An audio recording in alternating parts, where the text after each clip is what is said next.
Hello, hello, and welcome to a new episode of Ramblings from Two Meddling Kids. I'm Edward Hunt, joined by my fellow Fadakin warrior, Mike Cunningham. and we are the Meddling Kids.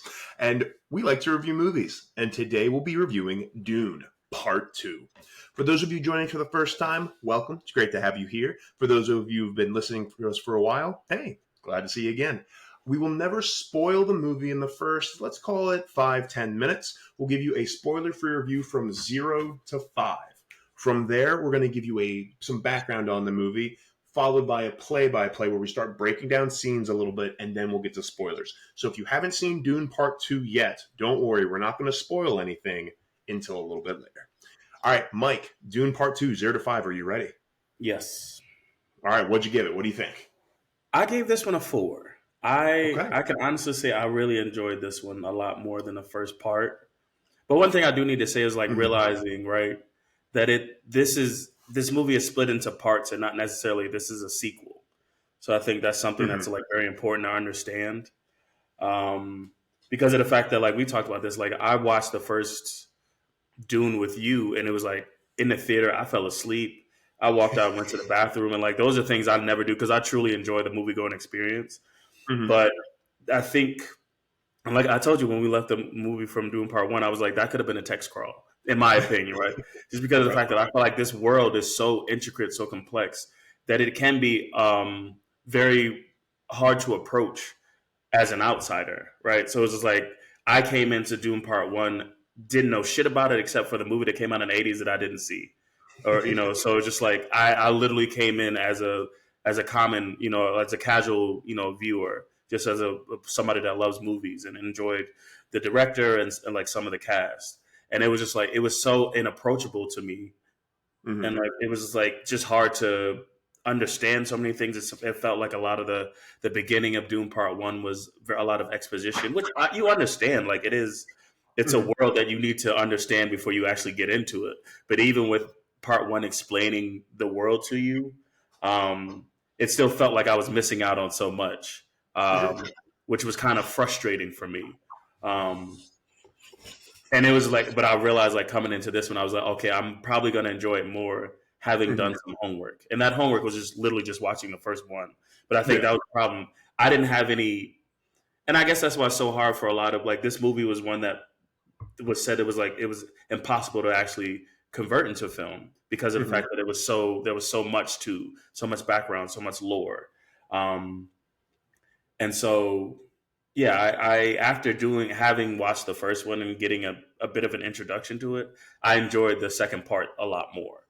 And I felt like if I would have had some background before watching part 1, I might have enjoyed it a little bit more. But I think that's what's so hard as a casual viewer. How can you both be faithful to the work so that the fans of it respect it, and then also get outsiders? And it was I think in that first one, he very much was all right, this is just for the fanboys, the fangirls, whoever actually loves this. And I think the second one, he took a little bit of a turn to make it more not mainstream. I don't want to disrespect his what he's done, but it was make it more so a casual person can enjoy this, right? And maybe that's why I enjoy this one a bit more. Also, because I did a lot because of this, the podcast and stuff like that. I did a lot more homework going in, so I wasn't as blind, right? Sure. Still don't know the full lore because apparently, this is just literally just book 1, and it was book 1 is insane. But it was just having done a bit more homework before seeing it, I was able to. I was a lot less lost. So this one, and I was telling you, it was before this one came out. And I'm so sorry, this review is so long.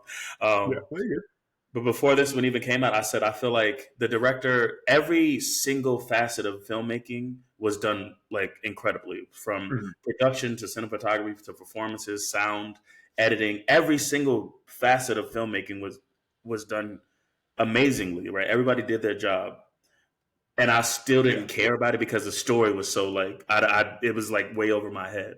But I'm glad to say that I still agree with everything, with all those facets of filmmaking. Everything, Denis Villeneuve hit his mark on in every single way. Hans Zimmer, everybody did what they were supposed to do to perfection. And they were even able to add the story that I felt was I was like left out of last time. I was Mhm. like sitting there and I fully understood what was going on, everybody's motivations and all these things. So it was just like I definitely it was great to see that the filmmaking was done well, and then also I was able to engage with the story and the characters. So it's a 4 out of 5 for me. Possibly could go up a little bit higher. Did have a few gripes Mhm. with it. I'm curious to see, obviously, you as a fan of the both the books Sure. and the film. I'm curious to see how Yeah. you feel with the certain aspects that were a bit different between the Mhm. page and the screen. So, like I said, from there I do have a few gripes, but also I'm still Sure. coming from somebody that has only seen the films, right? I Yeah. don't know anything about the page. So 4 out of Mhm. 5 for me. Nice. Great. Thank you, Mike. Yeah, I'm going with a 4.5 out of 5. I think really Dune Part Two. I think Mike really touched on a lot of it, but Dune Part Two took everything great from Dune 1 and made it better for the screen. Now, as Mike said, I am a fan of Dune. I have not read all of the books because there's like 20 of them. I've read 5 of the main series. And I've read all of Dune, the first book, a couple times now. Yes, I would say it's kind of hard for me to really know how I feel about some stuff because I'm not sure if I'm like, if I'm griping at something, I think I'm griping because I just like the part in the book better than I like the part in the movie. But so I'm really trying really hard to look at it separately and be like, this is its own medium. How am I grading this as a movie? And I think with that, it's a 4.5 out of 5. I think cinematography was beautifully done. The design of everything is just epic and amazing. Like even the spice crawlers are just these gargantuan pieces of machinery that just look so cool. And like obviously you have sandworms, you have great fight choreography. You go to a couple more planets in this one too, so you see even other planets, and each planet has such a real, visceral feel to it. Like the Harkonnen planet is Oh my god, crazy. that was some of my favorite stuff, and I agree with Dude. you. So like in some of my Mhm. homework, once again, I am Yeah. an outsider just doing homework for Mhm. the doing research for the podcast. I'm not Yeah, someone for that sure, for knows sure. fully knows the lore, but there was I guess a Mhm. television series in 2000 that came out, and one of the big things that was in the book that was missing Yes. in part one was this I guess this welcome banquet that they had that kind of talking about expanding the lore. Mhm. Like you didn't visit another planet, but you got a taste for the different houses and like the different I guess roles that different like they play in the government, because this is very much like how people made fun of the prequel of Phantom Menace, where it was just like, you know what people loved about Star Mhm. Wars? Trade embargoes. Like it made it all like political and shit Yeah. like that. Yeah. So that's what a lot of Dune, at least what I was like some of my research, that's what a lot of Dune was. It was like it wasn't really action packed. It was more about Mhm. the intricacies of government and um, I guess the politics of running different things and capitalism and all stuff like that. So it's just like, but Yeah. yeah, that was a scene that was missing. This banquet to introduce you to the world of Dune Mhm. without having to jump around planet to planet. But Yeah. sorry, go on. No, absolutely. And I think with that, it's I agree. They simplified the story here a little bit, which also makes sense. If you look at Dune Part One, if you that was probably around 60%, maybe 70% of Yeah. Dune first book. So it was so much more built in there. So they had a lot more exposition dump and a lot more things to explain. And I think since they were able to explain so much more in Dune Part One, they were able to be a little more free with the action and with everything going on. Um, they modernized the script a lot. I know some people who are big Dune fans might not like this, but they modernized the script. Stuff going on with Chani in this movie was not who Chani was in the books, and that's okay. So Yeah. I one thing I will say that was like one of my gripes was with this huge cast, because of the fact that it is such a very niche bit of sci-fi, Hmm. that like they found other ways to market it to a broader audience, Yeah. and I think having these big names was a way to draw in an audience. But I'm fine with that, right? But it was like I think my issue comes in when you change the story to suffice the actor playing that character, right? So Mm-hmm. like you said, like Zendaya's character Chani was very much like follow Paul all the way in at least from what I read in the books. But Yes. I think that would have dimmed the light that is Zendaya. So like they changed the story for her, and it was like there's nothing wrong with adapting or like switching up the original source material, but do Yeah. it to satiate the story and not because she's popular and her fans are going to want to see her on screen. Yeah, well, I think you look at it like, you might even have a bit more commentary on like not just following, like the person Yeah, who's yeah. going to be this Messiah and all that. But yeah, in the books, it was much more, Chani's just like, yep, she follows Paul. She believes everything Paul's saying. She's even more accepting of his decisions later on in the movie, which, not to spoil anything yet. And she was like, I get it, a little bit more, which, obviously that would kind of make to a modern audience and a more, the year 2024, I could see some people being like, why is she acting like that? But also you look at the books, changing other stuff. The Fremen were a much more communal people with some of their customs that were in the books. I'm not going to like really go into super deep like differences and get nitty gritty, but going back to the movie though, as a whole, I think the performances were phenomenal. I think the cinematography and the designs of everything were really great. My biggest gripe, a couple times when Timothy Chalamet, Paul was yelling, I was kind of like, meh. You know what I mean? I'm like, That's how I felt with Zendaya's character, right? Mm-hmm. Just Yeah, her like as an actress, like I feel like she reminded me of MJ, her take on MJ from the Spider-Man universe. yeah, Where it's like it's very much so like this angsty teen that's above it all, but also trying to fit in. yeah, and that You was know what I'm saying? And that's what her. So even when she was yelling, I'm just like, oh, that's cute. Like, no, 100%. Like that, my biggest thing is they they both just look so young, and they are young, and like this makes me feel old as shit. But I'm like, I don't really believe you in this super dramatic role as much. Both Zendaya and Timothy Chalamet. There were times I'm like, I don't fully believe in them as much in these characters because it's such a huge epic character and sequence, and I'm like, nah, yeah, I don't fully believe you. That's my one gripe with it. Yeah, that's because it was like even in the trailer, there's a scene where like Zendaya's like, "This is how they enslave us," and I was like, "Little girl, sit down, please." Yeah. Like in the trailer, yeah, because it's like she just, and I think it's not even that she's young. I think her voice isn't as commanding in that moment, right? Yeah, it sounds like a child throwing a tantrum versus a leader speaking out against either the conformity or something like that.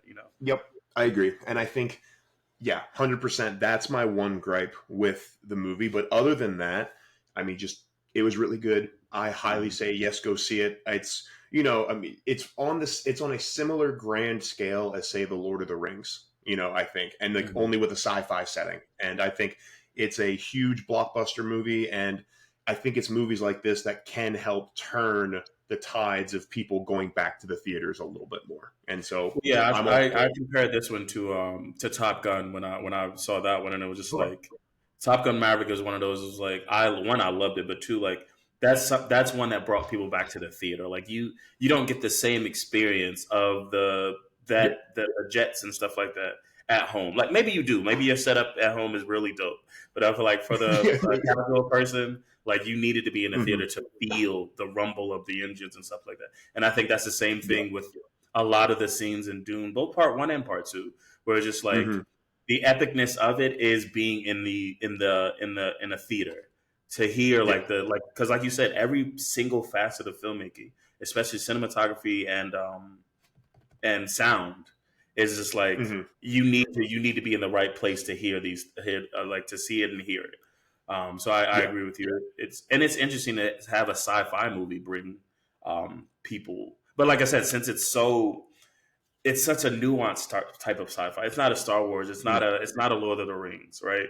Or even like a Marvel, like a superhero type of thing. It's like a very nuanced one. So it's just like it has a specific audience, and it's going to be very hard for them to break out of that to be more mainstream. In the same way that Marvel had to like get outside of just the comic book fans to reach more of have a more pop culture audience. Yeah, and I think I'm very, I guess, slight spoiler, there's going to be a part 3. I'm very curious to see how they're going to continue to adapt the story for later ones. And I know they did for the show, but just from like reading the books, it gets heavier and heavier on like the philosophy and discussions the deeper you get into this. Like you can Well, so that's what definitely, I was saying. That's what I was saying about asking you about the change with Chani's character, yeah. because it's in Dune. What is it? What's the second book? Messiah. Yep. It's like her story is very different, right? So just like with them having her, her ending as it is, it was just like, does that really affect your storytelling going forward? Yeah, it's got to. It's 100%. Well, sorry, not does it. It was like, how will it, and how Yeah. can you be true to the actual story Mm-hmm. and kind of tell your own, in a way.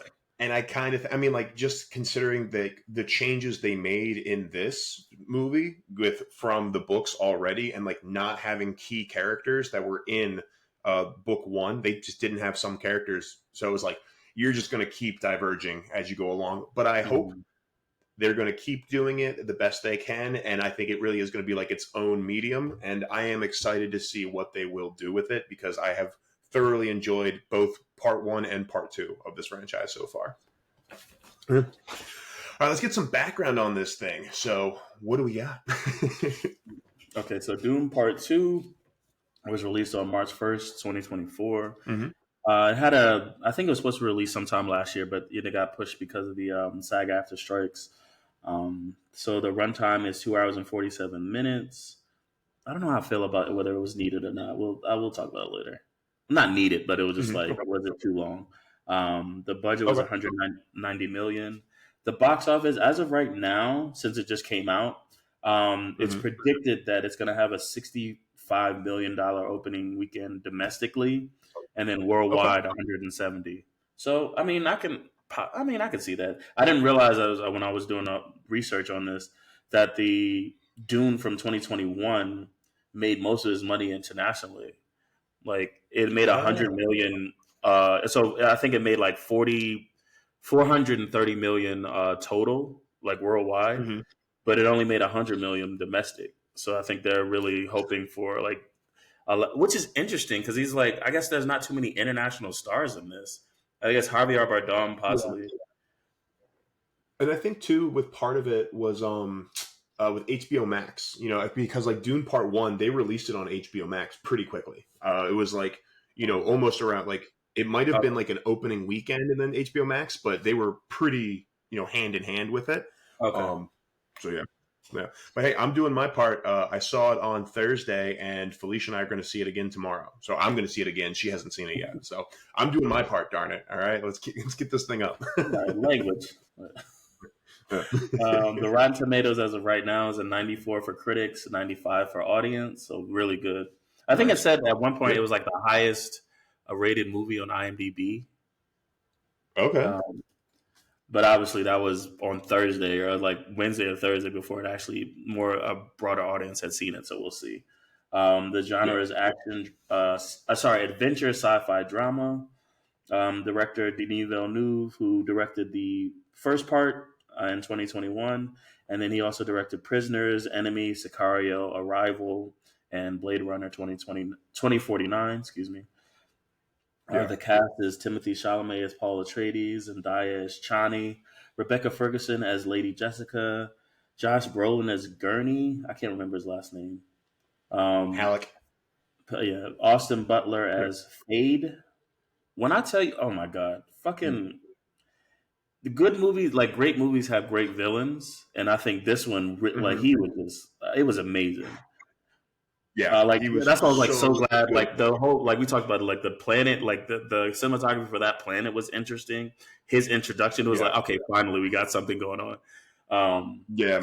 Austin Butler as Fade, Florence Pugh as Princess Irulan. Sorry, Dave Bautista as Raban. Excuse me. So, like these names. One thing about it's like one thing is learning these places, learning this like the philosophy and the religion behind it, and then it was like, and there's the names are all over the place, and it was like, Jesus Christ, I can't catch a fucking break. Stellan Skarsgård as the Baron, Leah Sado as the Reverend Mother Margaret or Margot. Sorry, excuse me. Christopher Walken as the Emperor. Javier Bardem as Stilgar, excuse me. Yeah, still there. And then the tagline is "Long live the fighters." Yeah, the Fadekin. The Fadekin. Yeah. Those are the warriors for the in the sieges. But yeah, cool. Awesome. Thank you, Mike. Yeah. So that's basically all of our background. We're about to start getting into our spoiler section, everyone. But a quick word from our sponsors. What's going on? I'm Edward Hunt. I'm on the Milan Babington team of Compass. And I'm a real estate agent in the DMV. That is DC, Maryland, and Virginia. And really, my goal is to just be a resource for anything you need, anything and everything house related. So if you need contractors or handymen, feel free to reach out and I can connect you with them. If you need a phenomenal lender, I can connect you with them. And if you want any advice for the housing market or what's going on, I can always get you there too.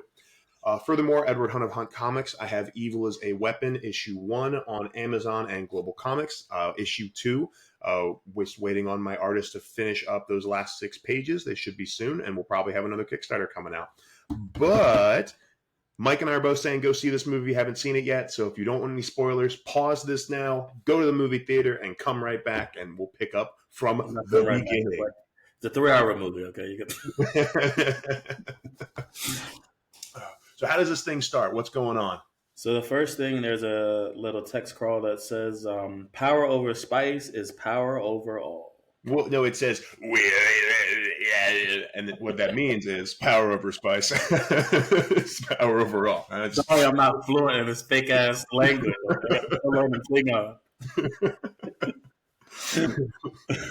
But yeah, so that's the crawl that we get, and then it's a bit of just a quick flashback on part 1, which I will try to. Jesus Christ, I will try to review part 1 really quickly. Sure.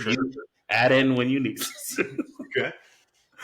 But basically, what do you have in the world of Dune? There is an emperor and a bunch of houses. Here, if you don't mind, actually, I can do this if you want me to step in a little bit too. I was worried that you get too far. I won't get too. I promise I won't get too granular with all of this. That's what I was like. I'd rather walk us through it, and then like you add in where you need.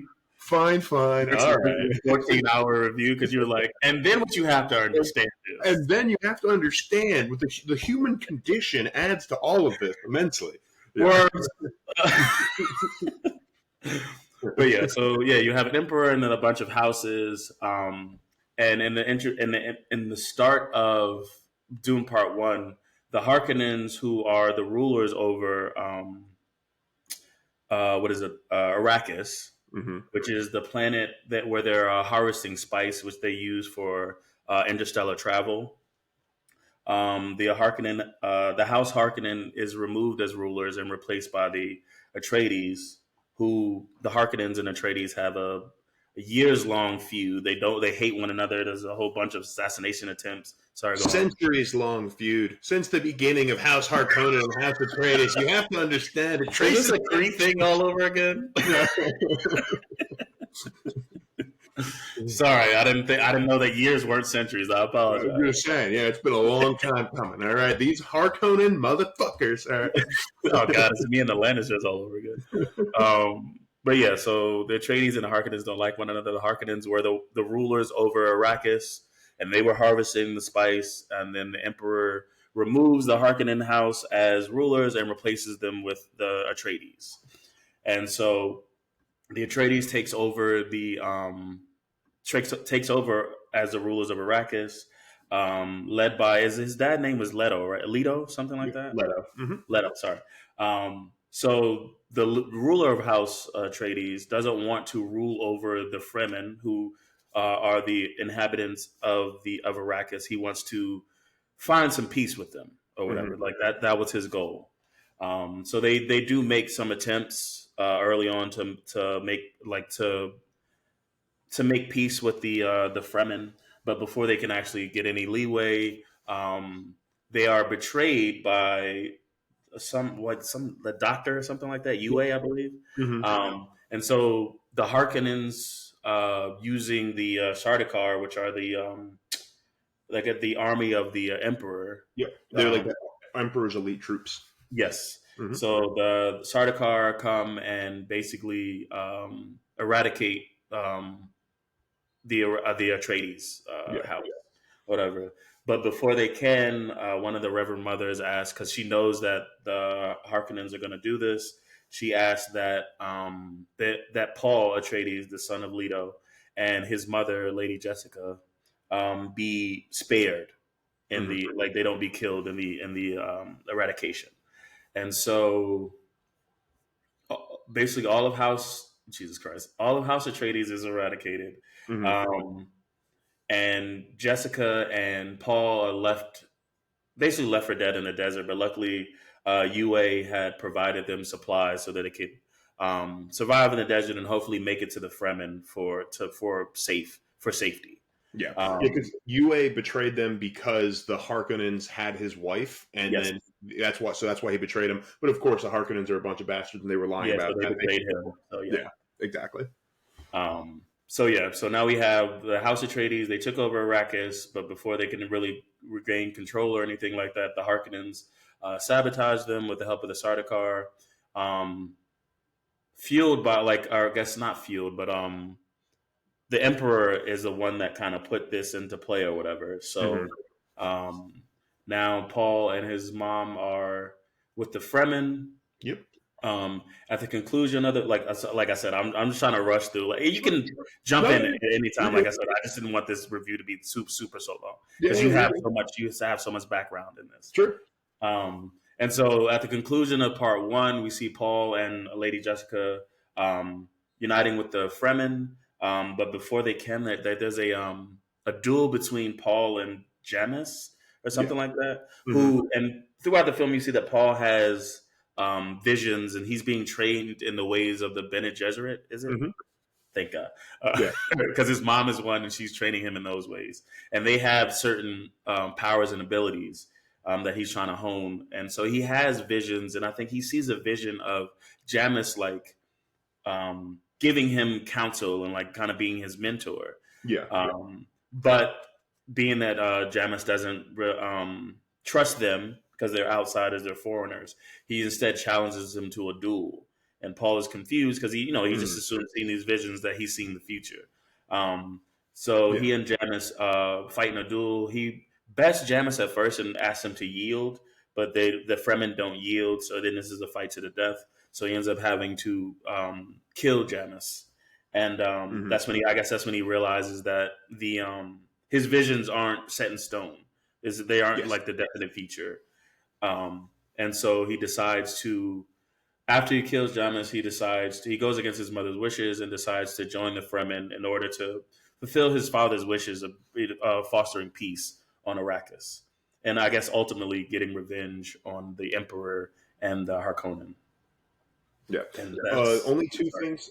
Yep. Oh yeah. I'm just gonna add, just from like more lore background perspective, the Bene Gesserit or Bene Gesserit, they are basically, a lot of people consider them witches. They're spread throughout the entire galaxy. They are their own order of themselves, and they kind of just they try to manipulate bloodlines and like all aiming towards the peak humanity or the peak person, which is the Kwisatz Haderach, and that is basically a male who can utilize the same powers of the Bene Gesserit. Bene Gesserit being they can, once they're Reverend Mothers, they can access all of their memories of all their ancestors, like down their entire genetic line. That helps them go to the future. Mike, you touched on it perfectly, that Paul realizes that not all of his visions will come to fruition. He sees fragments from many different futures. And oh yeah, just going into it, the Bene Gesserit have lots of machinations throughout the galaxy. One thing being, they sent a ton of Bene Gesserit women to Arrakis to talk about the prophecy of the Lisan al Gaib, who's basically the Messiah that will lead the Fremen people to paradise on their own planet and bring back water and trees and everything. And from the first movie, because of all the Bene Gesserit propaganda that they've been putting in there, a lot of the Fremen believe that Paul is the Lisan al Gaib. And I think other than that, basically touched on everything. Yeah. Perfect. Okay. So now, Cool. starting with part two, we have the fall of House Atreides and Raban of the Harkonnen House being crowned as the ruler of Arrakis. So he's supposed to start back up the spice harvesting to make up for the the money lost during the siege. Mm-hmm. And then we also meet Princess Irulan, who is the daughter of the emperor, and she's like secretly like journaling for some reason. Like it's saying that she's after the fall of House Atreides, her father went silent, and she was questioning that and like possibly thinking that the Paul Atreides may still be alive. And then we jump to Arrakis, and we see the Paul, his mom, and the other Fremen. They're kind of being chased down by some of the the Harkonnens or whatever. Yep. And so they get attacked because they're like, I wasn't sure like if they were searching for them or like they were just like, I assume they were like searching for them or something like that. But Sasha just going in the desert for the Fremen and everything too. They just trying to kill everybody. Yeah. And so the Harkonnens are like kind of in pursuit of the Fremen, and so we get our first like a really cool like action scene. So like what's his name? Paul and his mom are left behind as the other Fremen like go to like to kind of ambush the troops that are chasing them. And then the troops like I think they can't find them, so they go up like to the top of this ridge to kind of get a better view. And dude, just from a tech perspective, like those suits are so cool when all of a sudden they just kind of like jump off a dune and like, you know, like a sand dune, and they just start floating up a freaking mountain. That's so cool. So cool. Yeah, the reason they were not running away, but they were trying to get away because they heard a low thump. And it was like, this is usually a tool that's used by the Fremen to summon the sandworms. Because out in Arrakis in the desert, you're not allowed to walk because any type of anything rhythmic is going to alert the sandworms of your presence. And so they just hear this thump or whatever, so they get off of the sand before the sandworms come, and then they take out the little thumper machine, and then slowly but surely they're getting shot out of the. You start getting the sky. Just pow, yeah. So I have questions, like slight questions, not to cut it off. But I remember from the first one, right? There was a lot of knife dueling because like they don't use guns because like guns basically are lethal or something like that, like against the shields. But it was like it was confusing to see them using guns in this when I was told in like literally just in part one that's not what they do. Then that was part of it too, yes. So with that, I mean a couple things. First, so normally they have shields, but the big thing is when they're in the desert, they can't utilize their shields because the shields also summon the worms. Yeah, because of the rhythm. Frenzy. Yep. But as you said, there are these certain like the thermal guns they have where if you shoot a shield with that thermal gun, then it causes like a huge like atomic explosion. So that's why they don't really do it. So that's why they have all the knife fighting. Also, a little bit of Dune lore. There's even like all these other like, you know, ways of combat, which like it's like the gentlemanly way of combat throughout like all the houses, where it's just they're kind of like they're written rules, but also like unspoken, like this is how we fight. We don't do X, Y, Z because like you could, if you wanted to be like, well, screw it. I'm going to shoot a shield with this thermal shot and blow everything up. But then that'll also mean every other house will be like, well, I can do the same thing then. So it's kind of like mutual destruction. So to avoid mutual destruction, they kind of have these set rules of combat and then just go from there. Okay. Thank you. Because I was a little like, I did remember about the shields, but it was just like, and that anyway. Well, I will say from a gripe perspective, you'll see later on when they are fighting, the shields were such an important thing in Dune 1 across the board. And then in Dune 2, there's like, shields, we don't care. And I'm just like, well, a little bit of shields would be great. But and that's what I'm saying. Yeah, so I know. But the Fremen don't use shields, or you can't use shields in open desert because of the worms. So the shields themselves have been kind of like nullified out there just because it would attract the worm. Yep. Okay. But so they're able to ambush these troops, and it was like you just say like they kind of float up to the top of this like I guess it's this mountain or whatever to get off the sand, and like from that vantage point they're kind of easy to pick off, and so you just see them getting picked off one by one and just literally falling to the ground, like thumping to the ground. But there's like I think there's like one guy that's like still like that was still on the ground. So like Paul has to take him out using a sword that he finds, and then like as he's defeating this one guy, he has his back turned to the sand, and another guy's there with a gun, like aiming at him. But luckily, his mom gets there in time to take him out. And like she immediately scolds him, like, "What did I tell you about turning it back to the sand?" And like so, you can see he's still, even though like you saw him being trained in combat in part one, but he's still learning. Yeah, and like because also that was it Calendas or whatever where they're from? I can't remember the actual planet name. Oh yeah, Caladan, I think. Yeah, Caladan. Yeah, so it was like that was on his planet, but Dune is very Arrakis is very different. Yeah, Like, and so after they take out the troops, you see them like draining the dead corpses of the Harkonnen troops of like fluids, and it was like the water's bad, but they use it for like not for fuel, but for something like to charge like machinery, stuff like that. Yeah. And then once they're done draining the fluids from the troops, they put another one of those thumper things down, and like the sandworms come and just like devour the bodies of the troops. Yeah. And then like they make their way to the sect? Sorry. Siege tablet. Or yeah. Siege? Yeah, I thought it was Is it Siege? Is that what it is? I'm pretty sure it's pronounced Siege. Yeah. Okay, thank you. I couldn't find anything online. Yeah. It's Sietch. So yeah, I'm pretty sure it's Siege. Yeah. Siege. Okay. Siege. Yeah, so they make their way to the Siege, and like from there you do see like some of the other Fremen are looking down on Paul and his mother. And then I think this is where we learn like I thought it was because of the fact that he killed Jamis. So like when he did that, certain people were for it, certain people were against it. And I think you find out, and it was like, this is what's interesting to learn without being exposited directly to, but like learning it like naturally through the movie, where it's just like not all Fremen believe the same thing. So you do have, like you said, the Bene Gesserit were telling these stories of this prophecy. So like you have on Arrakis, so you have some of the Fremen believe it, some of them not. And it was like a lot of the southern Fremen believe in the prophecy or whatever, and then you have a lot in the north that don't believe it. And like, and that was something the book, didn't touch on that at all. And I was like, cool. Also, for the record, Jameis's wife became Paul's wife since he killed Jameis. Really? Okay. In the book. Yeah. So there was a much more different, like people were like, it sucks that Jameis is dead. And people like kind of treated him with a little bit of distrust. But technically, Jameis's wife then became Paul's wife. And it was this whole big other side thing too. But skipping to that. This is where we learn, like once they make it to the Setch, you said? Siege. Sorry. Yeah.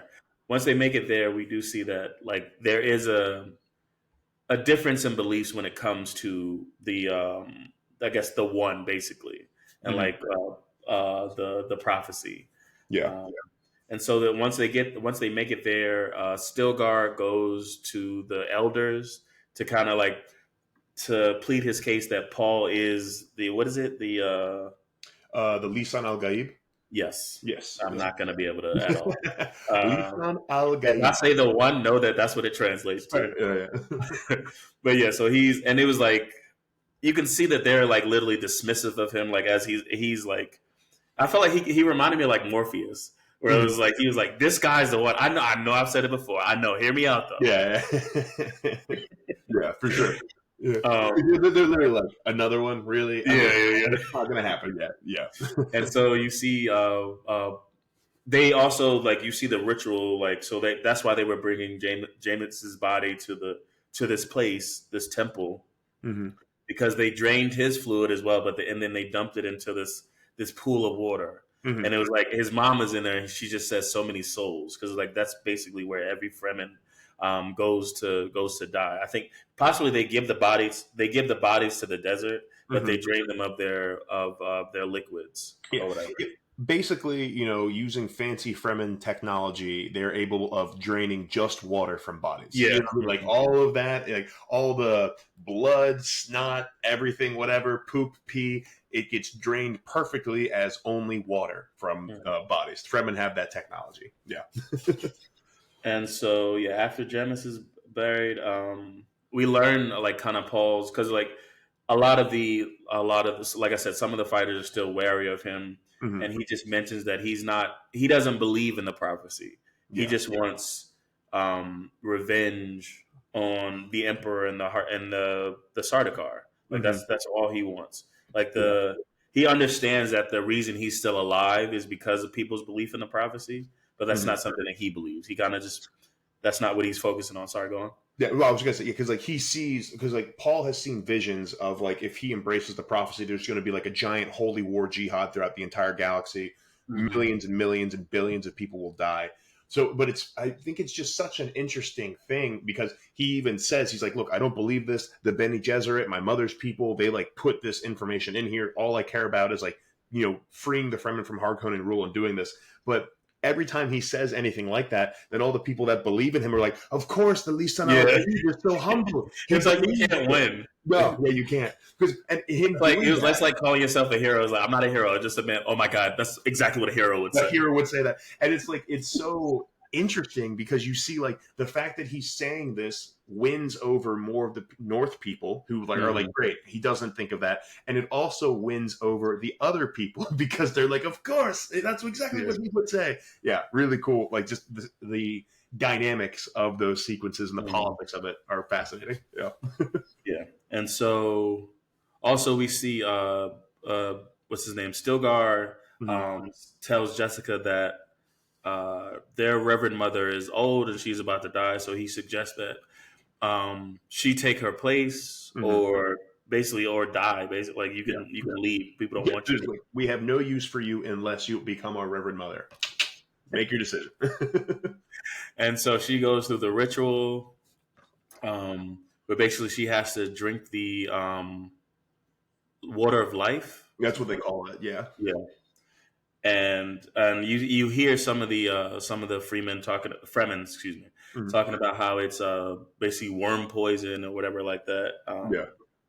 And we'll see later how it gets created. But she drinks the water of life and like she starts convulsing, and as she's convulsing, the current Reverend Mother is like, holy shit, she's pregnant. Yeah. And it was like something that only her and Paul were privy to. They didn't tell anybody else. Yeah. And so basically, just for a little bit of background on this without getting too heavy into lore, but it's Jessica before this was Bene Gesserit, but not a Reverend Mother, so she didn't have access to those, like all the ancestors and all her genetic DNA like that. It was when she drank the water of life, or like other Reverend Mothers just basically eat a ton of spice. Like other Bene Gesserits, they don't necessarily even need the water of life. They just make sure. Well, yeah, she mentioned that. She said, like, when she was like, different denominations basically have different beliefs. Yeah. But it was like, it will be painful. Like, exactly.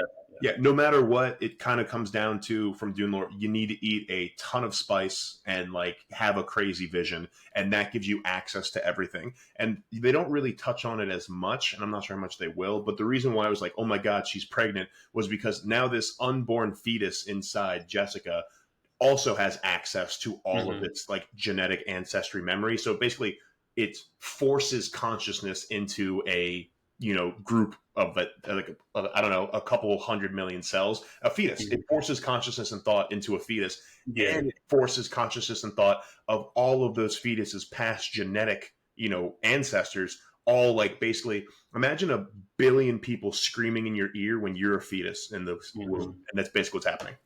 Fascinating stuff. All right. So yeah, she drinks the life water. The fetus gets infused with these abilities as well. And also the fact that she survives it, further pushes people to believe in the prophecy. And this is where you see Paul just saying, he was like, my mom was raised as a Bene Gesserit, like, so she knows how to survive being poisoned and stuff like that. So it was like, it's not a miracle at all. She's like this. It was just, that's what she was trained to do. Yeah. And he keeps reiterating that his goal is just to get revenge, learn the ways of the Fremen, the way his father suggested, and then get revenge for his house. Yeah. And so we see that, excuse me. Yeah, we see that Paul then starts learning the ways of the Fremen. Like, so they take him out to the desert, where he has to survive for a bit. And then we see, what's her name? Shani come and assist him as well, like in the ways into the way of walking in the desert, Mm-hmm. Um, Johnny and thinks he's cute, normal stuff. Yeah. yeah, and then as he's learning the ways of the desert, we also see that his mom Jessica is now talking with the fetus, right? So before, I think, like before this, she was like aware that she was pregnant, but like now you see her having conversations Mm-hmm. with her fetus, and also like there was, to me, they were weird shots of like it was very like what a Space Odyssey, 2001: A Space Odyssey, Mm-hmm. this galactic baby. Oh Um, yeah, yeah. a tad weird to me, but whatever, fine. Yeah. But yeah, so she's having conversations with her unborn child, and she's basically saying we need to convince the Northerners of the prophecy. Mm-hmm. And so, like, so you see her doing that further and further, like pushing along these beliefs of the prophecy in Yeah. order to help with what's his name, with Paul's ascendance, basically. And at the same time, we get brief moments with Raban, excuse me. Mm-hmm. He, like I said, he's been tasked with restarting the spice harvesting so that they can recoup their losses, but the Fremen are constantly sabotaging their harvesters. Mm-hmm. So, excuse me. And so, like now, he's being like chastised by his uncle, Yeah. what's the Baron, Mm-hmm. as a failure. And so we see these scenes where he's just like, he was ruthless in the first one, but you do see him like being very nervous, right? Like obviously he was like the brawn, the muscle, Yeah. and when like he's not necessarily a leader in Mm-hmm. that way. So like he's constantly failing. The Fremen are beating him in every way, basically. So are you saying that breaking people's necks if they don't, give you information fast enough isn't effective leadership tactics? Are you sure? I don't know. That might kind of be all right. I don't know. Like, I will say the entire like the fear that the people that was surrounding the Harkonnens had mm-hmm. was like it was palpable. Like I really like every single one of their underlings. Yes. Like if you weren't of royal blood in that world, there was just a state of fear where like because they don't really they don't really cherish life. No, Like, and they were just crazy. Every single one of them were just like, I would be like, you'd be like, I need to figure out a new job, like because if they just feel like it, they're just gonna. Even like so, the guy like that's his advisors like talking to him, and there's a guy in the background like, stop. No, Like, trying to whisper is like, you're walking on eggshells, buddy. Relax. Yeah, But so, yeah, so you have that in the background as we're following Paul's story. mm-hmm. And then so we do see that as she's converting some of the northern Fremen, he goes out on these missions with the Fremen to like sabotage the harvesters, Mm-hmm. the spice harvesters, excuse me. And these are really like brief action scenes, but really cool to see how the Fremen have learned to live in the desert and how they've learned to fight Mm-hmm. and stuff like that. So like it was just like very interesting to see that as well. Yeah, because Like, they got those awesome sand snorkels, and they're just like, always just like chilling, waiting there. Then they just bust out of the sand, slice people up, and keep it moving. I was really badass. And so at some point we do see that the relationship between Shani and Paul has like kind of escalated. Like so we get their first kiss or whatever. It becomes sexual.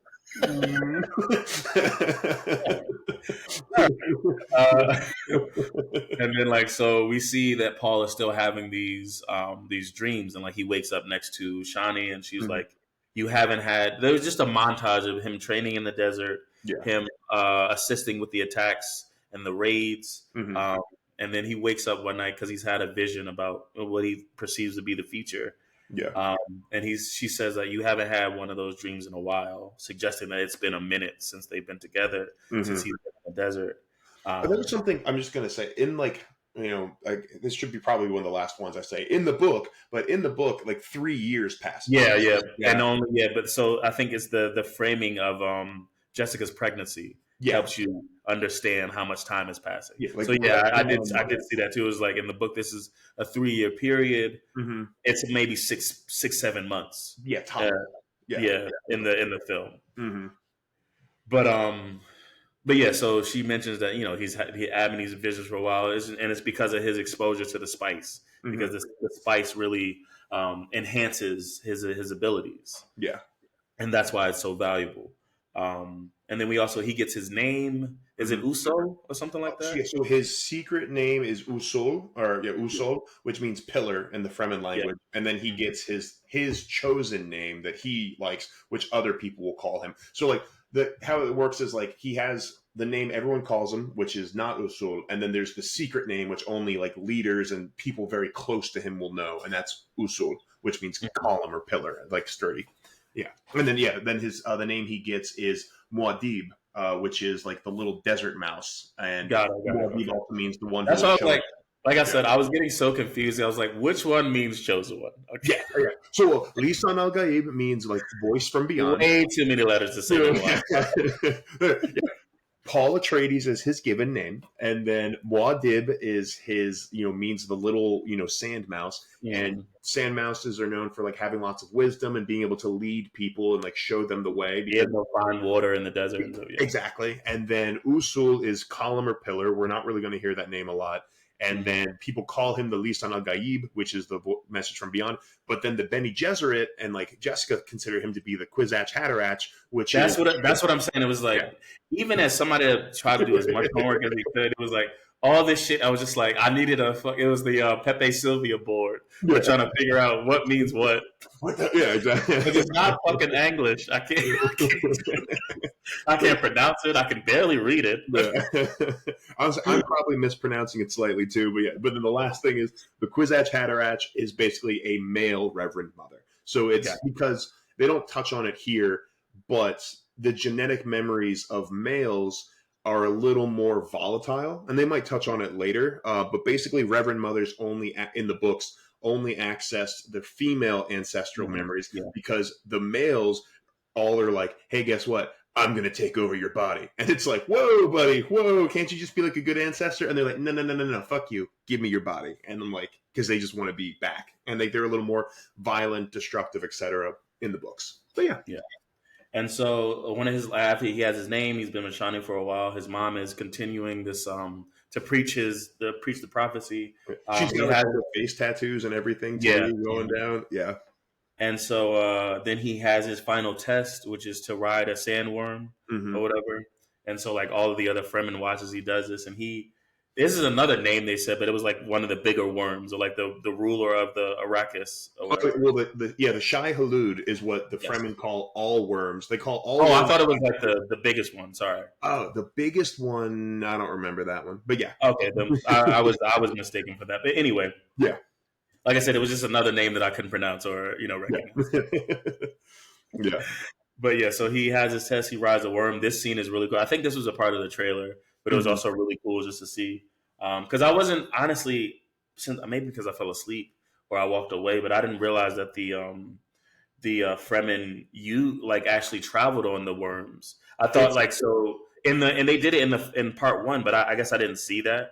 So my understanding was the fact that seeing Paul do this would made him the chosen one or something, like, because he was able to like conquer the worms. Oh yeah, so that kind of took the sting out of it for me, seeing that this was like a test for all Fremen. I was like, we're all doing this.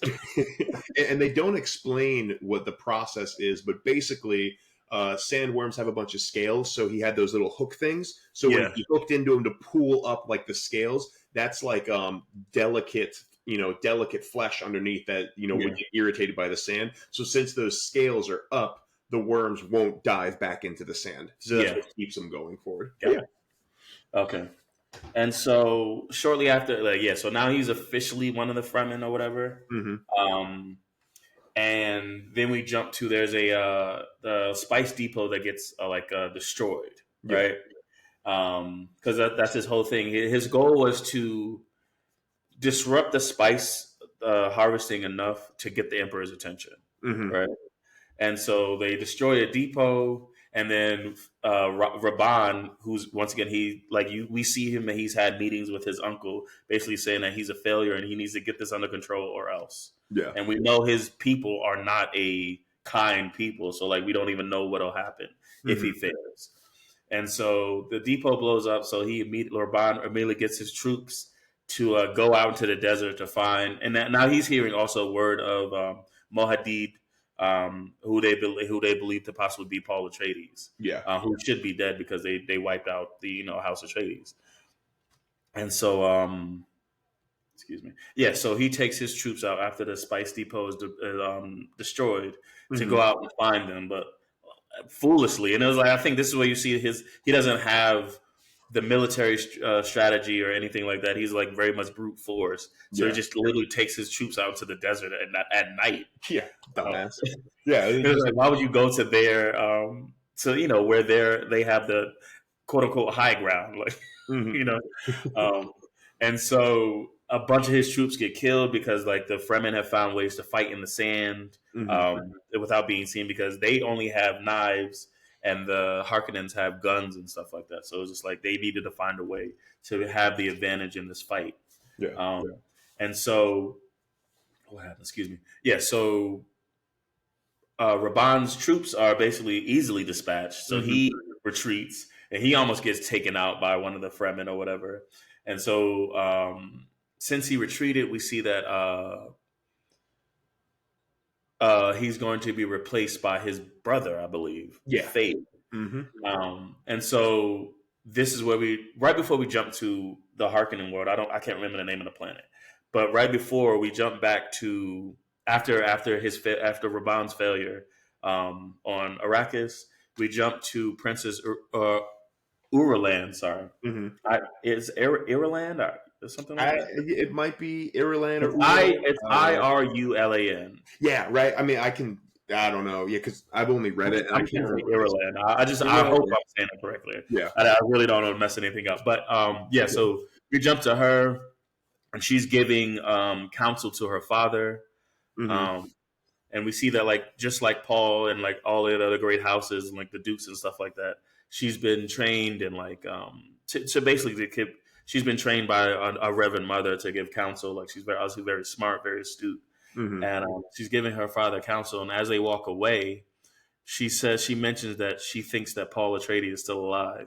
And Hmm. like the Reverend Mother, that she just says this to the Reverend Mother, and she also mentions that possibly her father had something to do with the fall of House Atreides. Hmm. And the Reverend Mother is like, silence, don't say anything. So you Yeah. see, like you said before, the Bene Gesserit, like they were basically councils to like the great houses and things like that. But Hmm. they're very much playing like they're moving the pieces along, Oh, for you sure. know, Yeah. and behind the scenes. And so the Reverend Mother mentions that the House Atreides that it might be unstable or they might not be able to control. Might not be able to Hmm. control Paul Atreides. That was one of the reasons why the Emperor took out House Atreides because of the fact that they were just fearful of the house. And so like Yeah. you said, they also like they put out the prophecy, but they did also lean into just one house, Hmm. one bloodline. So Yeah. like they mentioned that they have another to possibly take over if Paul fails, basically. Which for this is the worst motherfucker to take over anything ever. Like, what But in the world were they thinking? I agree and disagree because of the fact that, like you see, he is very easy to manipulate. Fair, So that fair. that possibly might be the best person. Yeah, I guess, but this man is psychotic. But And yeah, so I think this is when the movie really changed. But like I was enjoying it up until the part, but yeah. like I said, talking about the runtime earlier when we were going through the background, Hmm. it didn't. The movie didn't go on too long. I will say that Yeah. the ending honestly does feel a little bit rushed, if I'm being honest. But I think the movie really kicked up when we got introduced to Fade, Yeah. Oh, and I kind of wish they would have added it a little bit earlier. yeah. If I'm being honest. Yeah. Well, I mean, part of it might really just be, I mean, it's Austin Butler, man. Like, he is so good. Like, he is a phenomenal actor. And like just his sequences and his scenes were just so epic, and like terrifying, like literally terrifying because you don't know what this man's about to do next. You have no idea. Everything he does is a surprise for like basically the entire movie until like the end, and it's nuts. And I think this is why you see so many actors say they love playing the villain Mm-hmm. because no matter the villain, you truly get to ham it up. You literally get to be as psychotic or whatever it is, like to truly bring the vitriol of this character to screen. You can like really, really kind of go out, be like go out of your way to like really be great in these moments. And but yeah, so like I'm saying, like one, just the planet, just the visuals of this planet, right? It's very much like it looks like just it's very bright, but it's like very just black and white for the most part. Because like everybody's skin is very, very white. Yeah. The clothing very, very black. Even though like their teeth are black. A lot of people's teeth are black, and because like they have a black sun is what they were saying. I don't know a lot. Okay. But they mention it in the movie that because they're fun fact with the Dune books, there's literally whole books just dedicated to like basically the histories of houses. Like there was a House Harkonnen book, a House Atreides book, etc.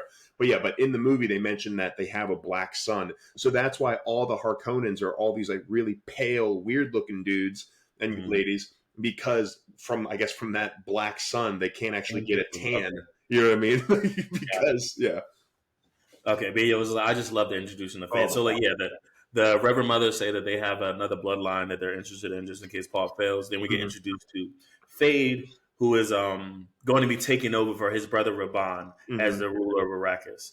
And so it's his birthday. So like his uncle has like basically set up this like little ceremony.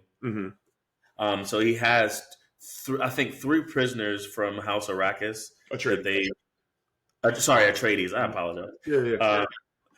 So 3 prisoners from the House Atreides for him to basically duel. Yeah. But it's 3 guys, but you do notice that 2 of them are fairly injured. Like there's something wrong with their legs. Yeah, well, they drug them. Huh? They drug them. Yeah. And so, it's just, I don't know why it seemed like since they were limping, it seemed like they were injured, but he did mention that guy wasn't drugged. Yeah, because I think like when they drug them, it makes them all like dizzy and like, so they can still like see, but they're probably seeing double and super dizzy. And so I don't know, I'm just guessing, but they drugged 2 of the prisoners and then not 1. And then even everybody even recognizes that, one of these guys is walking straight, like he's holding his sword or whatever like that.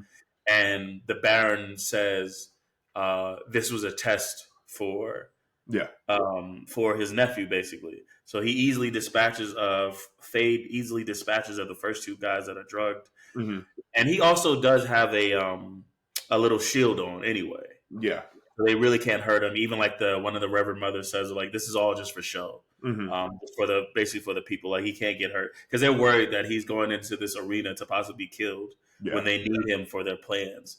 And she says, "Oh no, this is all for show."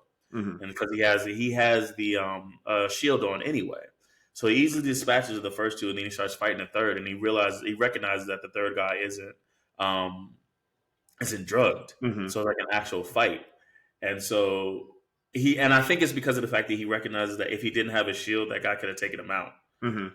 And so he removes his shield, and then you see the Baron who's watching this says, "Show me who you are." Yes. Yeah. And so he fights the guy, and like it's an actual battle where like there's actual stakes in this, but he's able to defeat the guy. And then he just kind of goes back to his quarters. Yeah. Real quick, just because I didn't want to interrupt your flow for the fight, but like just the introduction of Fade Rotha was just Sorry. Oh my god! Like he comes in and the dude comes in and he's like hands out the knives because he's getting ready to fight, and like Fade Rotha has like 3 women with black teeth. You know, like the normal, like everyone in Harkonnen is bald, but like he calls them his pretties. And he's like looking at these 2 knives. He picks up a knife and he like opens his tongue. He like just kind of drags it along his tongue a little bit. And then he's like, and then out of nowhere, just slice, and he just kills this side servant woman, just like slits her throat, and then goes and stabs another one repeatedly. And it was like, the way he was stabbing her was like, it was so nonchalant. It was like just as if he was just like poking her with a finger, but he was testing out the sharpness of the blade. So then he goes. Yeah, you're right. That's what I'm saying. Like, you're right. The introduction to this guy was just amazing. And it was like they did so much without having to tell you, oh, he's the worst. Hey, that guy's crazy. Like they didn't need to tell you. They showed you. And then Austin Butler was amazing in this. Yeah, and he's just like, hey, next time make sure my knife is sharper. You know, and that's literally why he just killed. But it was, I think you're right, because it was, I think in the trailer you see him do the slice, so I wasn't surprised. But it was like literally going up to the other woman, she's just standing there, and it was like that's what I was saying about how like every single underling in the Harkonnen world, every single one, barely made eye contact. Like every single one was like just fearful of their lives. Like it was insane to think like how do you exist in this world? And I think it also showed you right because of the fact that. It really didn't get into the different worlds of Dune, but like it's very much like it's like some are more advanced than others in technology and intellect, and it was like some are just like literally just fucking desolate and like Mm-hmm. and like barbaric. It's just like interesting to see these worlds without having to read it on a page or it being exposited to you. Yeah. Like you just see that, and so like so he gets introduced. You see that with the blades. He does the fight in the arena. He wins the fight, and then he goes and he addresses his uncle, and he was just like, I should. And this is what you're talking about, like the savagery of this race. He was like, his uncle is like sitting in this, like soaking in this pool, and he says, I should drown you in that tub for trying to have me killed. This man just went to the leader of the planet, the patriarch of the entire House Harkonnen, and he's like, "Hey, I should kill you in front of everybody. In front of everybody. This is House Harkonnen. This is House Harkonnen. God, yeah." And so his uncle was basically like, "I was just testing you." It was first of all, he just happy birthday. Yeah, like I did that for your birthday. Yeah. And so like now they're celebrating because he tells them that he will be taking over as the new ruler of Arrakis because his brother failed. And then like so the whole planet is celebrating, and you see him like walking through like he's not actually celebrating with anyone. He's just walking through some random corridor in the castle, and he's being followed by a Reverend Mother. And so like he sneaks up behind her, and he was like, "Why are you following me?" And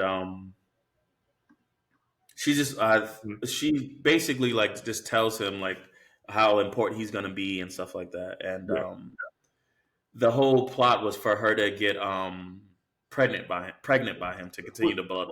And she does the same test with the box that they did. Oh yeah. Sorry, you're right. She tests him in the same way that Paul was tested in the first part. I'm sorry. I'm for sure. Trying to, there's so much to it. Like I'm trying not to. I don't want to walk us through it like scene by scene, but also not miss out on things. Yeah. So thank you. I appreciate it. Yeah, no, for sure. Yeah. So like when they test him, because they basically that was the way of the Bene Gesserit being like, can he be an appropriate replacement for Paul? So since we can assume he passed the test, and then she seduces him, and then go, and then now she's pregnant.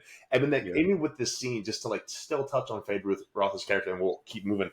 But like they're like, why didn't the head matriarch Reverend Mother test him? And they were just like, oh, because Fade Rotha killed his mother, so it wouldn't be good. So basically, humiliation and pride are how you manipulate Fade Rotha, like seduction. So that's why they sent the other woman to seduce him, because anything else, he has a mommy issue, he has whatever, and they know what buttons to push and pull with him. So cool. Yeah. And so then he gets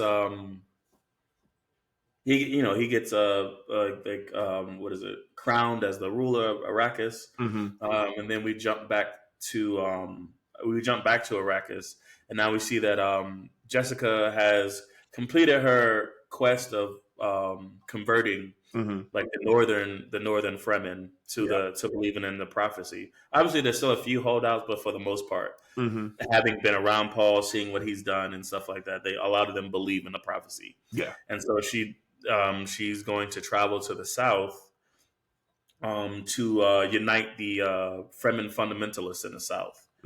And so she mentions that she's giving these people a choice, like that through religion, like that's how, or through these prophecy, that's how you give them hope. And Paul just shouts out, "That's not hope," or whatever. And I was like, shut up, kid. It's kind of my thought.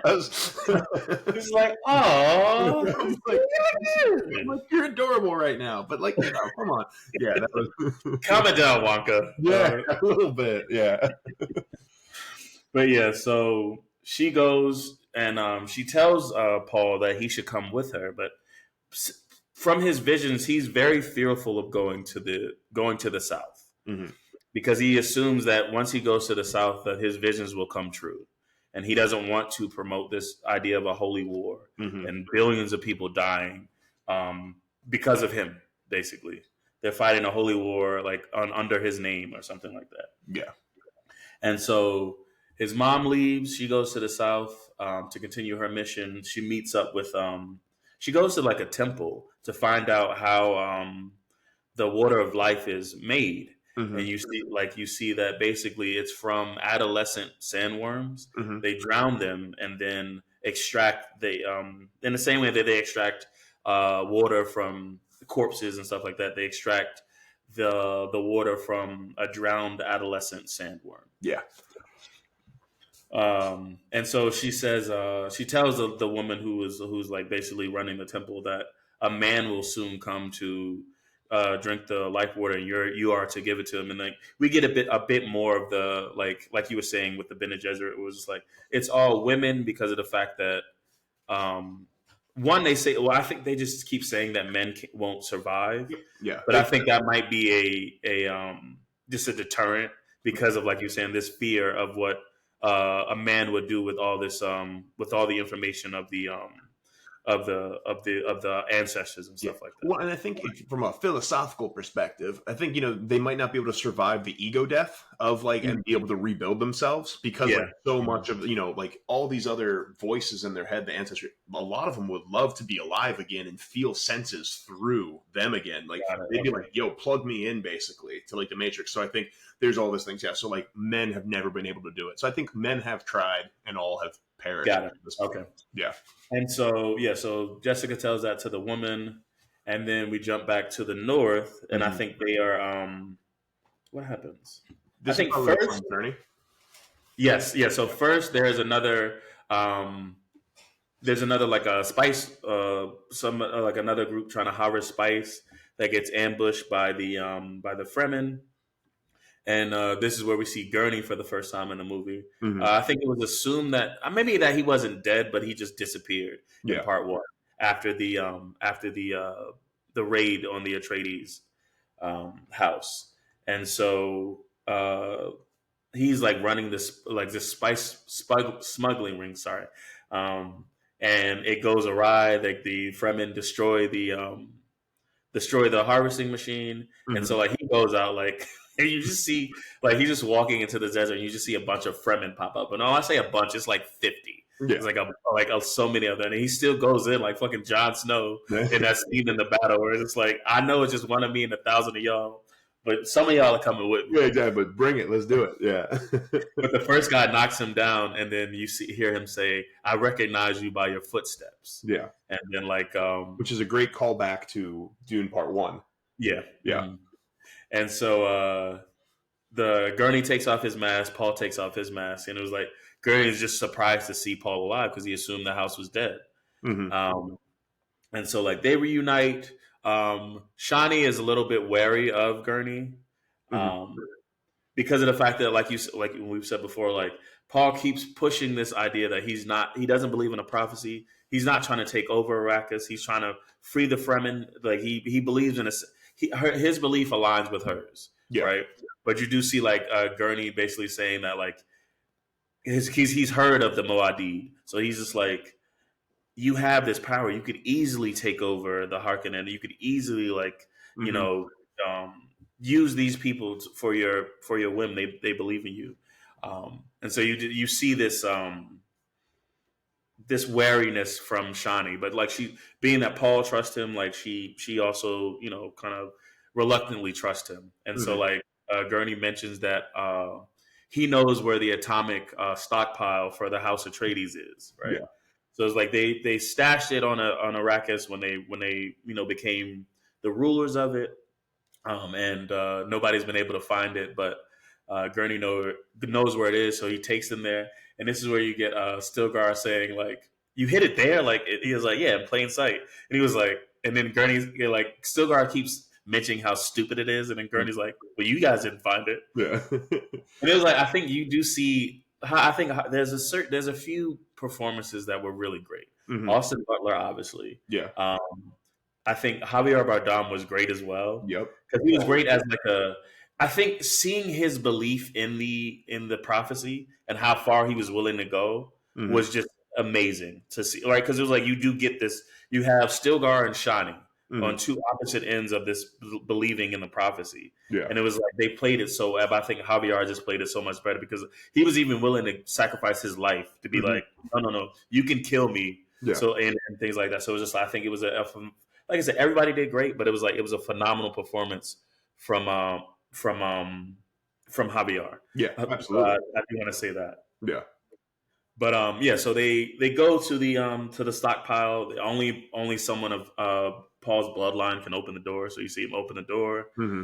Um, and then what happens? What happens? What I happens? think Fade probably attacks soon Yes, after. yes, Yeah. yeah, exactly.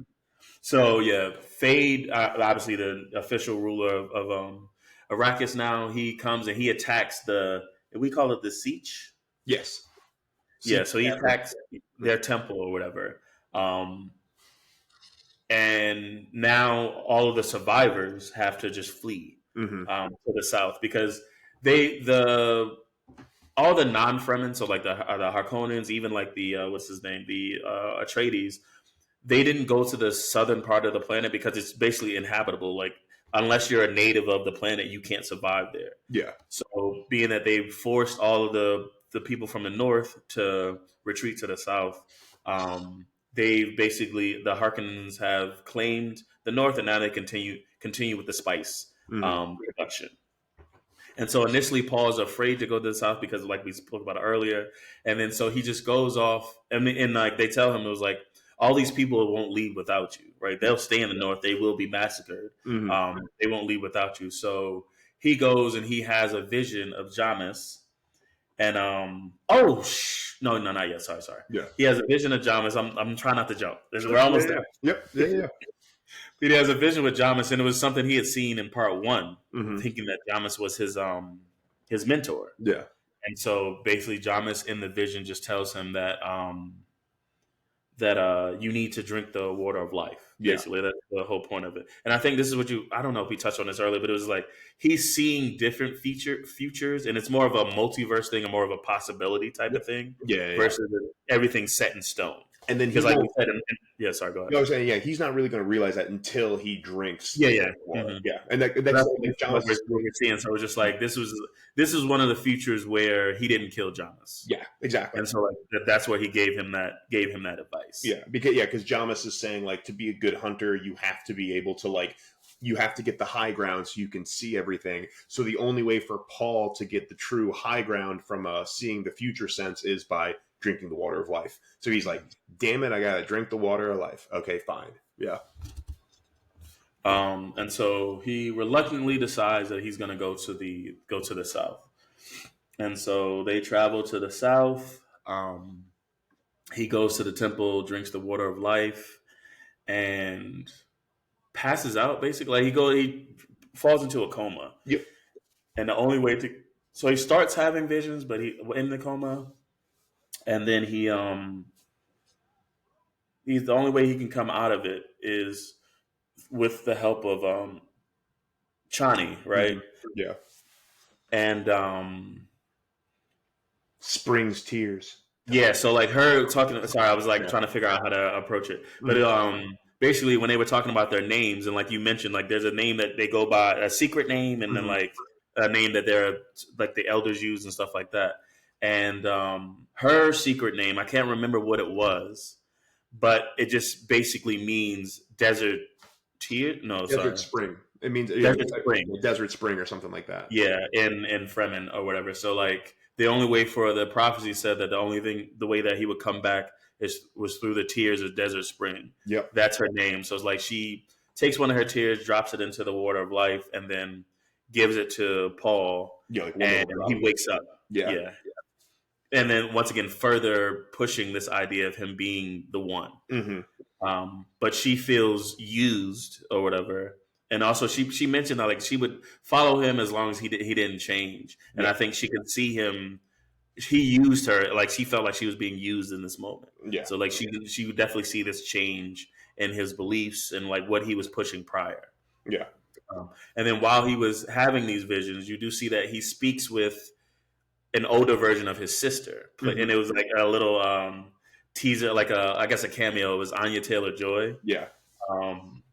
So she mentions, I can't remember what she said to him, but basically it's like a future vision of his sister. Yeah. And then also he finds out that that Jessica is the daughter of the Baron. Mm-hmm. So he is actually, in fact, half Harkonnen. Yes. Yeah.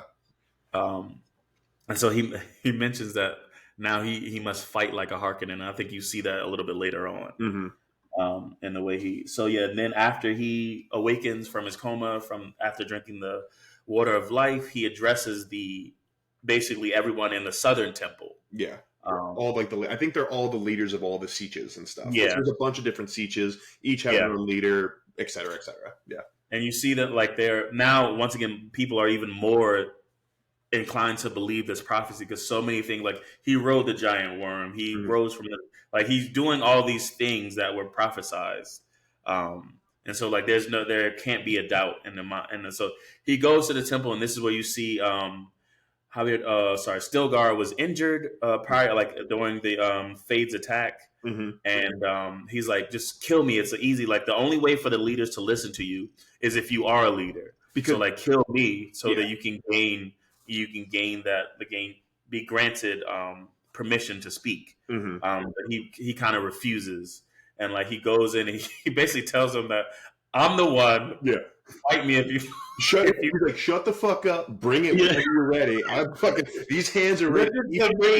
Yeah, E for everyone. I can't remember exactly the words he said, but he was like basically, "I'm the one. Yeah. Fight me if you think otherwise." And everybody kind of just stood up. I was like, "Oh shit!" Yeah. And then he goes on to further talk, and he basically like convinces them that he is the one by talking to this one soldier, saying that like his grandmother died. Out of like I think because like he's like, and your grandma's a hoe, and it's God damn it, Biggie, just hit him up.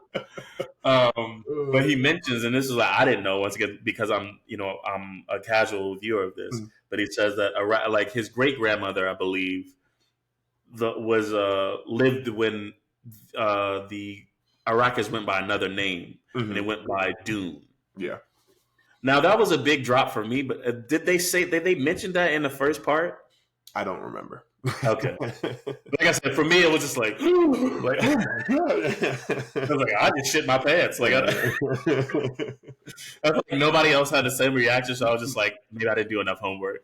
But but yeah, he like reading their minds and stuff like that. He's able to convince the people in the temple that he is the one. Yeah.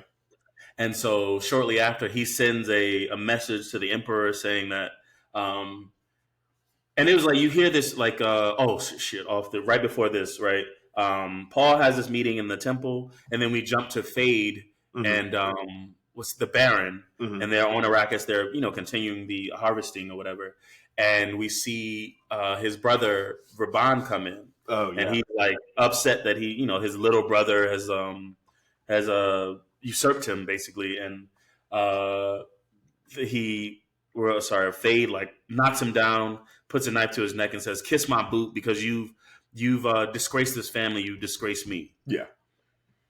And so like reluctantly, Raban kisses his little brother's shoes, and then he's allowed to stand up. And then the Baron says, "Fail us one more time, and it'll be your last." Basically. Yeah. But also, I love too how like Fade is just like, now we're even. You know what I mean? He's like, it was giving little brother like, like you hit me, I hit you. That's enough. Time out. We're good. All right, we're good. But yeah, so that briefly happened. Sorry. So now you know that all of the Harkonnens are on Arrakis. And so Paul, after he convinces the Fremen that he is. One more time, what is it called? The Lisan al Gaib. Boom. Yeah. He sends a message to the emperor basically saying that I know what you did in bringing down, like killing my father and destroying my house. And I'm basically going to tell the other houses and see how they feel about it. Yeah. And then you also, because the Baron had mentioned this as well when he told when Fade was like, I should kill you in this tub. He was just like, what about if you became emperor? Yeah. And he basically mentions that the emperor helped me take out the Atreides, but if the other houses found it out, there will be a holy war, and there need to be a new emperor. And so, like, they're basically both houses are using this information to guilt the emperor. Yeah. And so, after he sends the message to the emperor is like, "Oh hell no!" So he sends his entire army to Arrakis. Oh, sorry, no, he and his entire army go ahead to Arrakis. Yeah. And so now we kind of get to this final climax where they're going to assault the Fremen, now led by Paul, Hmm. are going to assault the Emperor's stronghold to take out the Baron, and then to capture the Emperor. And so this is where we see like Shawnee attempted to like tell the people like this prophecy is how they enslave us and stuff like that, but Hmm. like nobody was listening because Yeah. they've seen the prophecy in real life. There's Hmm. no way that this guy isn't. And like so she's saying how like she fights alongside her people, not for her people, not for the prophecy, not for Paul. Yeah, and this was the whole thing. I'm just like, meh. You know, just like because you wanted this whole storyline, now you have like this weird disconnect. I think in the Yeah. character and what's going And on. that's what I'm saying. Like I said, I think my only issue with having this type of star-studded cast. I mean, we saw it with Barbie, we saw it with Mhm. Oppenheimer last year. It was just like you getting these people one because for the most part they are good actors, Yeah. but it was like the popularity is Mhm. like going to get people in seats. So Yeah. it's just like, did they change the story so much because Zendaya can't just be a background character in this Yeah. movie? And it was like, does it really matter what? Like, you give her extra lines because literally she was in 7 minutes of the part one, Yeah. right? So it's just like you give her all these extra lines, but it really doesn't matter. Even like I feel like Florence Pugh wasn't. They didn't utilize her. I think they did better with Rebecca Ferguson and Lady Jessica Yeah. in this one, finding a way to give her more to do because Mhm. she is a great actress. Yeah. But I feel like with Zendaya, they really had to change the story Mhm. because of her popularity, and I think those are things I don't enjoy when it comes to casting. Sure. Yeah. Yeah. Because I don't want your casting to hinder the story. Mhm. That's what's important to me. Yeah. But yeah, so using, and this was cool as shit. We saw the Fremen riding basically using the sandworms as transportation, Yeah. but also using them as war tools. Mhm. And so they use the worms to infiltrate different, like the north, and I think the east Mhm. gates of the stronghold or whatever. And then and as this is happening, the Emperor summons the Harkonnen, like the dukes of the Harkonnen house, Mhm. so the Baron, and then Fade and Raban, Mhm. and he basically chastises them for not handling the Fremen and Paul Atreides. Yeah. So like one of his Sardaukar comes and like slices the tubes that were connected to the Baron, like I Mhm. guess keeping him alive. Yeah. And so the Baron is like, he's down at the foot of the temple, like the temple. I'm sorry, the throne. Yeah. Yeah. And we see like just their fortress being assaulted. So we see like ground troops, which was really cool. The worms, which were just amazing. Like this was in the trailer as well. But it was just like you just see there's a bunch of smoke because like that is what that's why they won't go down to the south Mhm. because of the fact that it's just infinite sandstorms. Yeah. And so like through the sandstorm, you just see three giant sandworms. Yeah. And the funniest thing to me, you're a guy on the ground, a ground troop, right? Yeah. You see this giant worm. This dude literally still had his arm up and weapon in attack mode. I was like, it is a giant sandworm, sir. What are you gonna do, bro? Pick up the sword, ain't gonna do shit. I think it's the boldness of henchmen. It always like You're like, if we stick together, guys, we can do it. No, you can't. It was like I don't know what brainwashing every henchman goes through, but it's like I don't care what the genre of film is or story. Every henchman is a smooth idiot, and it's like they assume we can do this in numbers. Yeah. Really, they just brainwash them with the power of friendship. All right, that's really where they come to. They tell them you can do anything, and you say, "Yeah, separate these fingers are terrible, but united as a fist." But anyway, so yeah. So it's really cool to see like them Fremen. Like I said, you saw this earlier with them attacking the harvesting machines, but like just to see how they fight utilizing their environment, it was like just really really cool. Yep. And so we get a showdown between. Sorry, this is maybe shortly. Sorry, I'm jumping. So yeah, the fortress is being attacked. Paul and his troops. Break into the throne room, and like he literally like you see the Sardaukar surrounding the emperor, his daughter, and their subjects or whatever, and he walks right past them, not giving a fuck. Yeah, walks right up to the Baron, and tells him like basically this is Paul Atreides, and he says good to see you, grandfather, or something like that. And like, so the Baron recognizes it briefly, and then he just gets stabbed in the neck. Yeah. Until he's dead. And then Paul goes up and says he tells his men to kill the Sardaukar, which are the Emperor's men, and then like take the rest of them prisoner. Yeah, and then early on this time too, Raban ran away, and then that's why I want to tell this first. Gotcha. And because I otherwise I would have told it out of order. Fair. But yeah, Raban runs away, and as he's running away, he gets confronted by Gurney, who I think in the first part, and I didn't see this or remember this either, but it was like I think Raban like scarred his face or whatever, and so like you hear Raban say, "Look who's back from the dead." Yeah, and like we get their showdown. It was like so anticlimactic. It was like there were certain things in this conclusion that were like just they didn't hit the same. But also I realized, like I said, doing the homework, apparently this part of the book is just people telling what happened, and there not actually being any action. Yeah. So I guess I can appreciate them adapting. Somebody just walking through, and then out of nowhere, like that was like the biggest thing with the book. It's like you have this whole build up for it. You have like a whole, and then it's just like, and it happened. We won. I'm like, what do you mean? Wait. How do we get to the? Why are we at Swarmer right now? What are we doing? Yeah, I'm like, am I missing like 50 pages, 100 pages from my book right now? Like, what the hell? Like when I first read it, but they just won. Hooray! So it was like that's why I can appreciate. Like I said, it was certain parts of this seemed rushed, but it was like if there's literally nothing to go off, and this is what you came up, I'm okay. Yeah, I'm gonna grant you that leniency. But anyway, so the fight between Raban and Gurney wasn't as epic as I thought it was going to be, but fine. Yeah. Gurney kills him, gets his revenge for not only scarring his face, killing Leto, but also just killing everyone that Gurney knew. Yeah, for sure. And then right after this, but right before, when the Baron saw that the Emperor was coming into town and that the Fremen were going to attack, he sent a word out to the other houses to come to Arrakis. Yeah.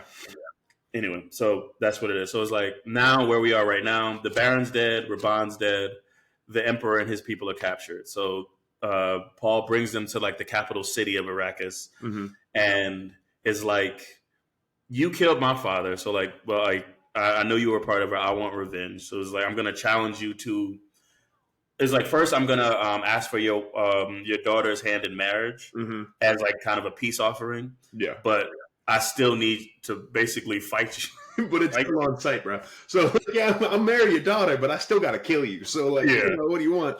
Yeah. And so, but right before you touch on it, he does tell Chani, he's like, hey, I will always love you. You will always be the one I truly love. And he says that, and then he immediately turns and says like, all right, now marry her. Like, so I'm going to marry your daughter, Emperor. I feel like, was there more tension between the princess and Chani in the books? You don't really see it quite as much in Dune 1. In Dune 2, etc., you do see a lot more of it. Okay. Yeah. Because I feel like they tried to, at least from an editing standpoint in the film, to like show both the princess and Chani looking at one another, like there's a certain disdain that they have, but it was just like, this isn't built up. Y'all literally just met. Hey. And I think what they were trying to do is show that like Paul was like, yeah, I'll marry Princess Irulan because I need that to be the emperor and to like unite factions.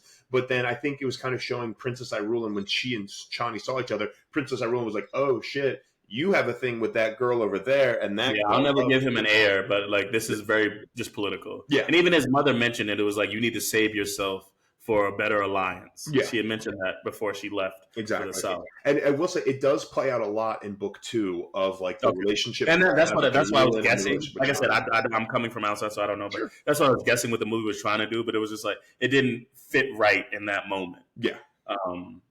But yeah, so Paul basically challenges the Emperor to like a duel or whatever. The Emperor has Fade as his champion. Yeah. And Gurney's like, bro, like you can't fight for yourself because if you die, this is all for nothing. Let me be your champion. Yeah.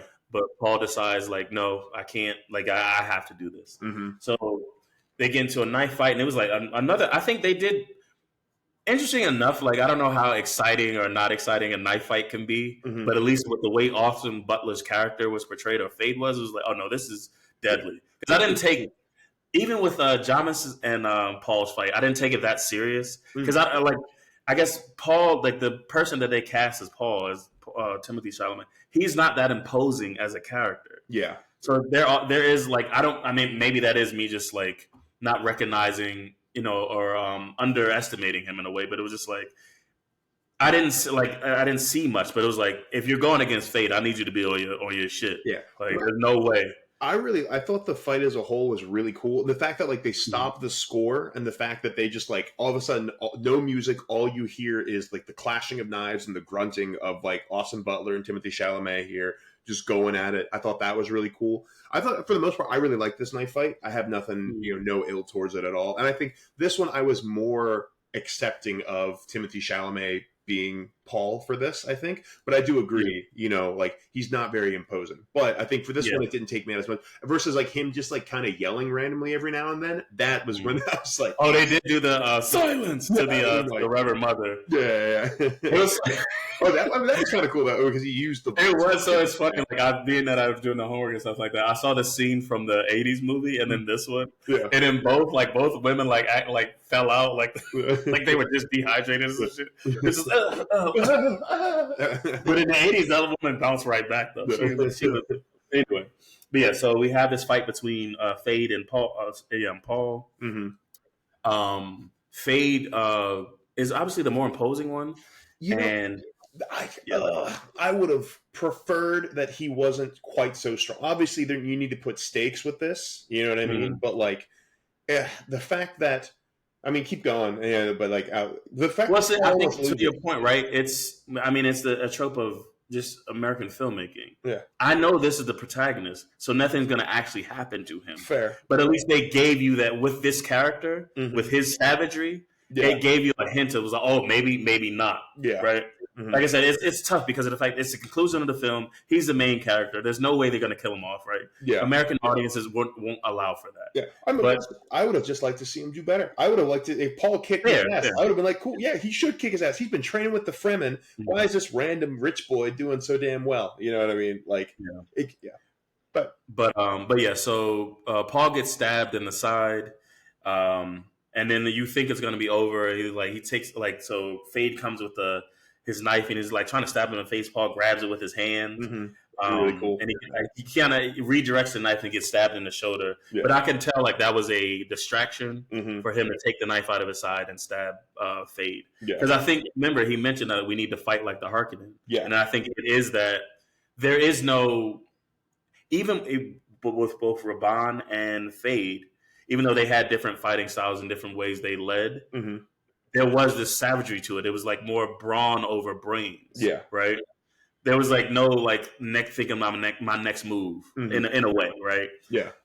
So I think fighting like a Harkonnen was understanding how, if I can get you close and thinking you have the upper hand, I can probably take advantage of that. Yeah.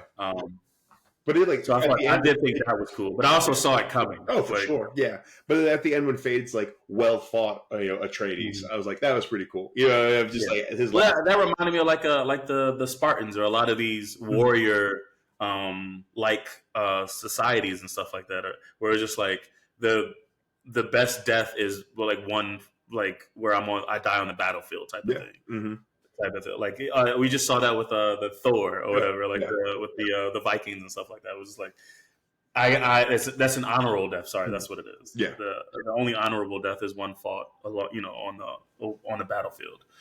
And so Paul wins. He kills Fade. He walks over to the Emperor, and he's still so his daughter's I'll accept your hand in marriage, and Paul's still I still want blood. I don't know why. I still want to kill this old man. Got to. And so, he puts on his father's signet, which is this ring for the house. And you see briefly throughout the battle, they're waving the flag of House Atreides. Yeah. And so he forces the emperor to kiss his ring, right? So everybody in the room bows down as the emperor kisses his ring, basically admitting to admitting this, he's been bested. Mm-hmm. And also, right before the fight, sorry to jump back, Paul tells Gurney to send a message to the other houses who are now just circling the planet. Yeah. He's like, if you guys try to interfere, I'll use the atomic arsenal to take out all of the spice, the spice mines or whatever. So like, because that's the only reason that Arrakis is important. Yeah. It's the only reason why there's no water on Arrakis because of the spice. Yes. Yeah. And so like they didn't interfere as he was having his duel with Fade, and then Gurney gives him another message that the other great houses don't accept Paul's ascension to the throne to emperor or whatever. Yeah. And so basically he tells him that send them to paradise. Yeah. Or whatever. Basically starting the holy war. Yep. Saying, all right, like, all my Fremen soldiers, everybody, get out there, kill them all, fuck it up. Yeah. And so right before, so he says this, and it was like as he had the emperor kiss his ring, and everybody bowed in the room. Shani and the princess, or Shani and I think the princess didn't bow. Yeah, princess didn't bow. Chani didn't bow. Then Chani like runs out. Shani runs out, and then like so after he sends his army basically to start the holy war. We see Shani run to the desert. She summons a sandworm, and she's gonna get out of there. Yeah. And then that's the end of the movie. That's the end of the movie. There you have it. And that is Dune Part 2. Thank you so much for listening, everybody. We always like to go back to our original rankings when we're at the end of every movie. Mike, you gave it a 4 out of 5. Are you keeping it? Are you changing it? What do you think? I am. I think, like I said, I think some of my gripes had to do with more the casting. Sure. Not that the performances were bad. It was just like the casting. Like I said, I think my biggest thing is I don't ever want somebody's popularity to alter the story. We saw that with Game of Thrones and how like it started to deteriorate when the show became popular and the actors playing some of the bigger characters became popular. Yeah. And so they just became like plot armor. Their popularity became plot armor. And I saw that with Zendaya a lot, where it's just like, she played an important role, but I think they tried to amp it up, give her more screen time because of the fact that she is, a rising star in Hollywood right now. Yeah. And I felt like that might have taken away from the story, and it may really affect the story going forward. Sure. But otherwise, sorry. Yeah. All I have to say, otherwise, I did really enjoy it. And it, like a lot better than the first one. Nice. It was funny because it was like I was trying to decide if I should watch the first one again, but then I was just like, I don't know. I didn't want it to taint my view of this one. So, but yeah, I'm going to stick with the 4.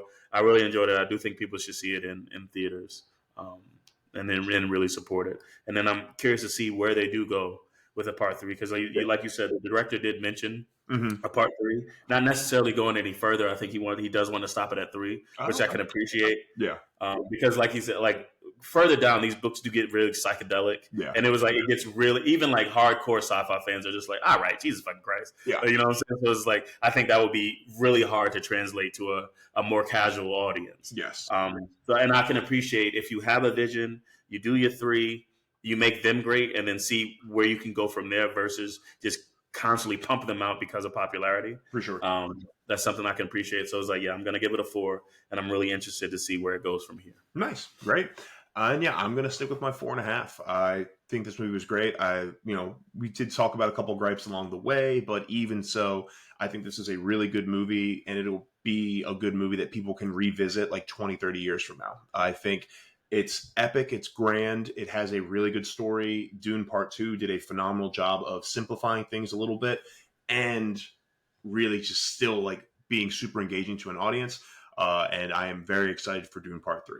So yeah, thank you so much for listening, everybody. We are the Meddling Kids. If you'd like to reach out to us, you can find us at 2meddlingkids on Twitter and Instagram, or you can email us at 2meddlingkids@gmail.com. Mike, how can they reach out to you?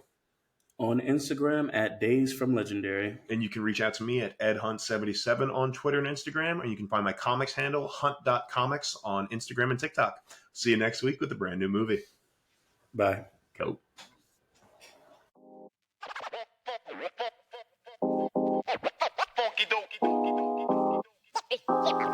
Yeah.